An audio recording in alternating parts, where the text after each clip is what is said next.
Guys මේ මම දියවැඩියාව සම්බන්ධ දියවැඩියාව ආට්ටට ඒක කොහොමද බලක්ව ගන්න කියලා මේ දෙන්න යන වීඩියෝ එකක්. ඇත්තටම අපේ මේ දේශීය ආහාර තියෙනවා, දේශීය පළතුරු තියෙනවා. මේ වයින් මේ දියවැඩියාව මේ හෘදයාබාධ වළක්ව ගන්න පුළුවන්. පළවෙනි එක තමයි වෙරළු වලින් දියවැඩියාව වළක්වන්න පුළුවන්. හෘදයාබාධ හැදෙන්නේ වළක්වන්න පුළුවන්. අතරම ඒක දැන් හෘදයාබාධ සීනි එහෙම තියෙන කෙනෙක්ට ඕවා ගත්තාම දැන් මේ ව්‍යායාමත් එක්ක මේ යාගේ ජීවන රටාවත් එක්ක මේ ගත්ත ගමන් දවස් 2-3 යන්නේ පේන්නම ඒක හරියනවා. මේක දවස් 2-3න් දියවැඩියාව සුව වෙනවා. හෘදයාබාධ මේ එහෙම තමයි. ඉතින් තව එකක් තමයි නෙල්ලි. ඉතින් මේක අපේ ඉතින් වෙරළු කියන්නේ මේ වෙරළු ගත්තාම වෙරළු අපි ජූස් එකක් වෙරළු ජූස් එකක් මේ මගින් තමයි ඔක ගන්න අපිට පුළුවන්. ඒකට ප්‍රිය විදියට ගන්න පුළුවන්. ඒකට හැබැයි වෙරළු මේ ඇත්තටම බීම එක නම් බීම එකක් හදලා බලනවා නම් හොඳටම රස විඳලා ඒ කියන්නේ හොඳටම මේක අප්පිරියක් නැතුව අවුලක් නැතුව සුපිරියටම මේ සැපටම ගන්න පුළුවන් වෙරළු බීම එක. බෙහෙතක් විදියට අදහසක් නැතුවම අපිට වෙරළු එක ගන්න පුළුවන්. නෙල්ලි එකත් ෆ්‍රෙෂ් මිල්ක් ටිකක් එහෙම දාලා අදලා නෙල්ලි ඉතින් නෙල්ලි වෙරළු එක මේ කහට ගතිය පොඩ්ඩක් මේ කහට ගතිය නැති කරන්න පුළුවන්. අඩු කරන්න පුළුවන් කහට ගතිය. ඉතින්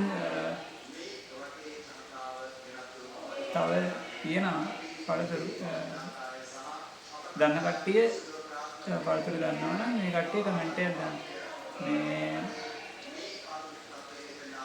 ඉතින් මේ දියවැඩියාව හෘදයාබාධ තව එක ලෙඩ තියෙනවානේ. ඒ ලෙඩ වලට ඉතින් මේ අපිට හොඳ පළතුරු අපි හිතන්නේ නැති පළතුරු, ඒ කියන්නේ අපි මෙතෙක් පාවිච්චි කරන නැති පළතුරු අපිට බීම එකක් විදියට ජූස් එකක් විදියට හදා ගන්න පුළුවන්. ඒක කඩෙන් ගිහලා ගන්න පුළුවන්. මේ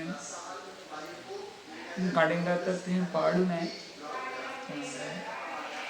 ඉතින් නිකන් අපි දියවැඩියාව නැතුව වුණත් අපි හැමදාම වෙරළු එක මේ නෙල්ලි එහෙම බිව්වට එහෙම ඒක අවුලක් නැහැ. හැබැයි වැඩියම හොඳ නැහැ. වැඩිය හොඳ නැහැ. ඒ වුණාට මේ ජූස් එක හැමදාම ඉඳලා හැමදාම හරි ගමක් නැහැ. මේ වෙරළු එහෙම ජූස් එක පොඩ්ඩක් දාලා පිස්සෙ ගවල අවුලක් නැහැ. ඒක හොඳයි.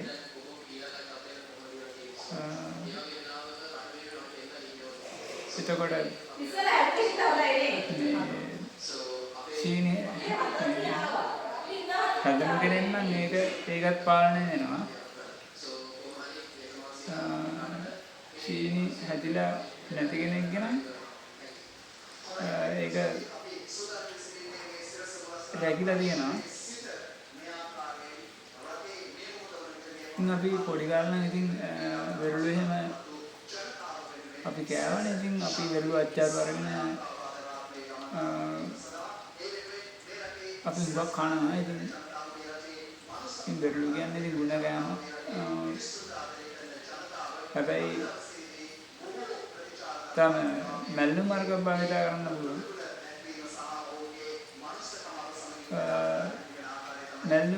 මැල්ලුම් කියන්නේ මේ සීනි එහෙම බහිනවා ඒවට. ඒ කියන්නේ සීනි මේ හොඳ වෙනවා මැල්ලුම් වලට. හැබැයි ඉතින් හැමදාම ඉතින් මැල්ලුමක් කෑවා කියලා එච්චර අවුලක් වෙන්නේ නැහැ. හැබැයි මේ ඉතින් වෙරළු නෙල්ලි හැබැයි ඕනාට වැඩිය හොඳ නැහැ. ඕනාට වැඩිය දවසකට ගන්න හොඳ නැහැ. හැබැයි යම් ප්‍රමාණයකට යම් පොඩි ප්‍රමාණයක් නේ. ඒ කියන්නේ අවශ්‍ය ප්‍රමාණයට සාමාන්‍ය නෙල්ලි පොඩි ප්‍රමාණයක් කියන්නේ තමන්ට ගැළපෙන ප්‍රමාණය පොඩ්ඩක් හොයාගෙන